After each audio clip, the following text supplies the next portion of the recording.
A magnitude 3.7 earthquake occurred. Western Texas. 171 kilometers WSW of Odessa, United States, or 72 kilometers WNW of Pecos, United States. On Monday, the 28th of July 2025, at 4 hours 20 minutes and 23 seconds local time, the quake had a depth of 6 kilometers and was not felt, or at least not reported so. Data source from EMSC. Did you feel it?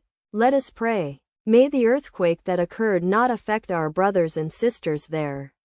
May the earthquake not happen again. And may God protect everyone. Amen.